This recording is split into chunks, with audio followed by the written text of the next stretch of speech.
Hello Malaysia, salam sejahtera. Denyut nadi suara rakyat bergema di channel ini. Sebelum kita mulakan berita pada pagi ini yang pasti hangat bagi seluruh Malaysia, jangan lupa tekan butang subscribe, like dan share. Bagi anda yang pertama kali mendapatkan berita-berita terkini daripada channel ini, sila juga tekan butang notifikasi untuk mendapatkan berita terkini setiap hari. Sila tinggalkan komen anda di ruangan komen untuk penambahbaikan pada video-video yang akan datang. Setiap komen anda amatlah dihargai. Berita hari ini yang amat menggemparkan seluruh Malaysia. Salam sejahtera Malaysia, selamat petang. Berita terkini daripada malaysiakini.com bertajuk Pindaan Perlembagaan Parti. UMNO harap Hamzah tak ada halangan. 18 Julai 2022. Berita penuh. Setiausaha Agung UMNO Setiausaha Agung UMNO Ahmad Maslan berharap rakan sejawatnya dari Bersatu iaitu Hamzah Zainuddin tidak mempunyai apa-apa halangan dengan permohonan UMNO meminda perlembagaan parti. Kenyataan itu hadir ketika UMNO sedang menunggu jawapan daripada Jabatan Pendaftaran Pertubuhan ROS untuk memutuskan mengenai permohonan mereka. Bercakap dalam temu bual malam tadi, Ahmad Maslan berkata bahawa Hamzah yang juga adalah Menteri Dalam Negeri pasti akan membantu UMNO. Pada 7 Julai yang lalu, ROS berkata keputusan permohonan pindaan perlembagaan UMNO akan didedahkan selewat-lewatnya pada 16 Julai. Parti itu telah meminta kelulusan daripada ROS untuk meminda perlembagaannya bagi membolehkan penangguhan pemilihan parti sehingga 6 bulan selepas pilihan raya umum. Bagaimanapun, ROS masih belum menjawab permohonan UMNO. Ahmad Maslan berkata ROS masih mempunyai masa 1 hingga 2 minggu untuk memutuskan permohonan parti itu. Ditanya mengenai langkah UMNO seterusnya sekiranya permohonan parti itu gagal, Ahmad berkata Setiausaha Agung Bersatu iaitu Hamzah Zainuddin jaga Kementerian Dalam Negeri amat tahu. Tentunya dia akan menolong UMNO memastikan UMNO kukuh sebelum PRU, kata Ahmad dalam wawancara eksklusif dengan portal berita Malaysia Gazette. Katanya, saya harap Hamzah tak ada apa-apa halangan. Dia pun dah sebut ROS tu independen, betul ke? Ini soalan lain. Kita harap benar ROS profesional, tambahnya lagi. Semalam Hamzah Zainuddin berkata dia tidak mempunyai kuasa ke atas ROS walaupun ia berada di bawah kementeriannya. Katanya, sebagai menteri saya hanya menyelianya. Hamzah dipetik sebagai berkata. Sekian berita, salam sejahtera Malaysia. Berita ini dipetik daripada malaysiakini.com bertajuk Pindah Perlembagaan Parti, UMNO harap Hamzah tak ada halangan. 18 Julai 2022.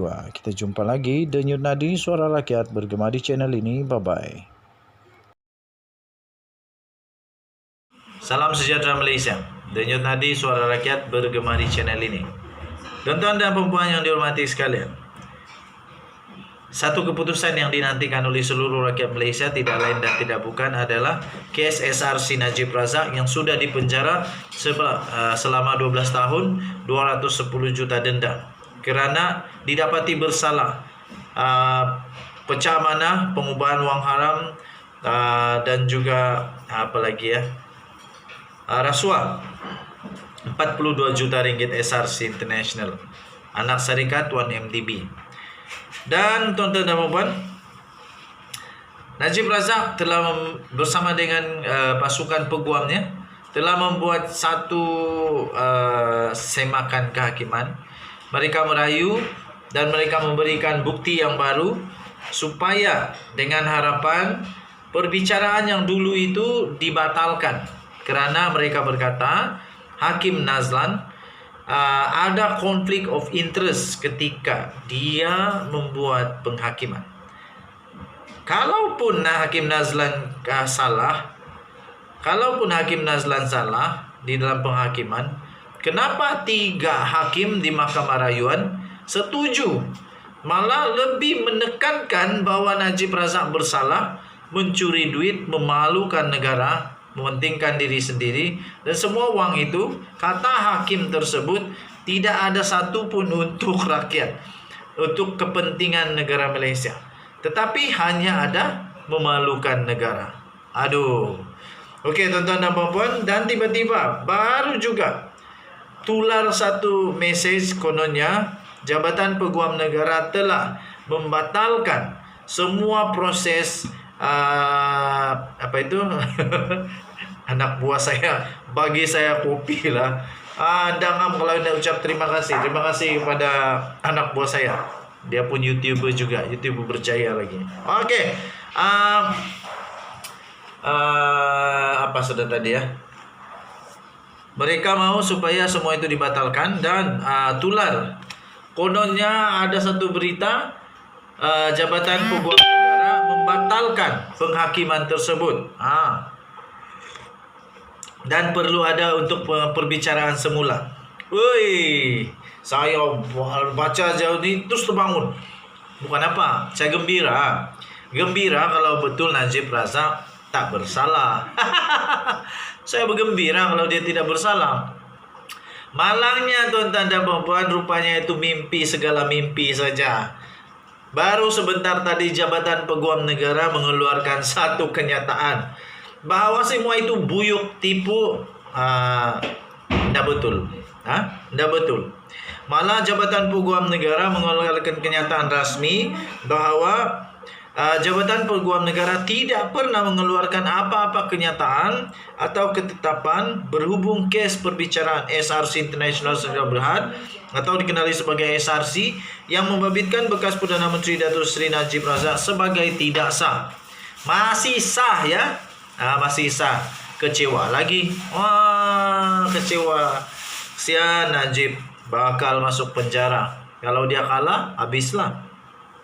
Dalam satu kenyataan pada hari, Jabatan Peguam Negara telah menafikan berita yang tular di media sosial itu dengan menegaskan ia adalah palsu. Katanya, kata kenyataan daripada pejabat Peguam Negara itu merujuk kepada kenyataan yang disebarkan yang bertajuk Pejabat Peguam Negara telah menetapkan yang perbicaraan SRC tidak sah kerana kesilapan prosiding. Jabatan ini menafikan ada membuat ketetapan seperti yang dikatakan dalam kenyataan yang tersebar itu, katanya.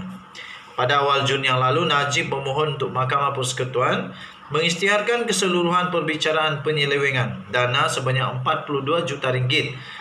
SRC yang dihadapi di Mahkamah Tinggi batal dan tidak sah. Begitu juga beliau juga memohon Mahkamah menimbangkan semula diadakan perbicaraan semula. Jabatan Peguam Negara dalam kenyataan sama turut memberitahu Mahkamah Persekutuan tetap menetapkan dan masih lagi berjalan untuk pendengaran rayuan terakhir kes SRC International Najib Razak ini bermula 15 Ogos. Sekarang sudah 10 hari bulan, 11 hari bulan besok, ada lebih kurang sebulan lagi untuk penentuan Najib Razak masuk penjara sebagai banduan terhormat atau beliau akan menjadi hero Hindustan yang kalah dulu menang kemudian. Apapun saya mendoakan semoga Najib Razak menang. Okey. Tapi saya tetap dengan pendirian hakim punya keputusan betul. Mahkamah punya keputusan tetap betul. Salah tetap salah. Macam mana bagus pun, baik pun, kalau salah tetap salah. Mana boleh. Itulah betul. Ada satu artikel yang saya baru baca yang ditulis oleh profesor. Seorang profesor daripada Unimas, dia kata sehingga rakyat Malaysia mengejek, memberli, menyindir dengan pedas sekali membandingkan isu kes SRC Najib Razak 42 juta ringgit dengan orang yang mencuri di pasaraya. Ada lagi tadi tengah hari saya ada tengok satu TikTok. Saya dah lupa apa akaun TikTok dia, tapi lucu betul. Seorang wanita, ibu-ibu, mama-mama dari Sabah menyuntil lagi, dia bilang satu-satunya negara di dunia. Lucu lah. Satu-satunya negara di dunia, dia kata, yaitu orang yang mencuri Milo, 2 bungkus Milo di penjara 14 hari. Dia kata. Tetapi orang yang sudah dijatuhkan hukuman kerana mencuri 42 juta ringgit masih bebas untuk apa dia bilang tak? Untuk berpolitik. Lepas itu masih bebas untuk mencalonkan diri itu dan ini. Dia kata begitu. Lucu juga, tapi ada kebenarannya juga. Ya. Okey, salah tetap salah. Jangan sampai negara Malaysia nanti lagi memalukan pula. Nanti dijadikan sindiran pula oleh pelawak-pelawak dunia. Okey, jadi menutup kepada kenyataan tersebut daripada Jabatan Peguam Negara. Jabatan Peguam Negara mengeluarkan kenyataan, Jabatan Peguam Negara akan hadir sebagai responden atau pendakwa raya. Jabatan ini juga akan meneruskan dengan rayuan kes berkenaan dan akan menunggu keputusan. Katanya, berkenaan dengan kes Datuk Seri Najib Tun Razak yang sudah dijatuhkan hukuman 12 tahun penjara, 210 juta denda. Tapi itu baru satu kes. Banyaknya kes lagi Najib Razak ni. Ya kesian jugalah. Kalau dia lepas ini pun dia tetap naik turun mahkamah. Pengubahan kes mengubah audit, kes lembaga hasil dalam negeri, kes perbendaharaan negara, kes 1MDB Tenor, kes banyaklah. Lepas tu anak-anak Najib pun semua ada kes juga dengan lembaga hasil dalam negeri. Banyak pula tu, berjuta-juta. Denyut nadi suara rakyat bergema di channel ini. Kita jumpa lagi. Jangan lupa tekan butang subscribe, like dan share. Bye-bye.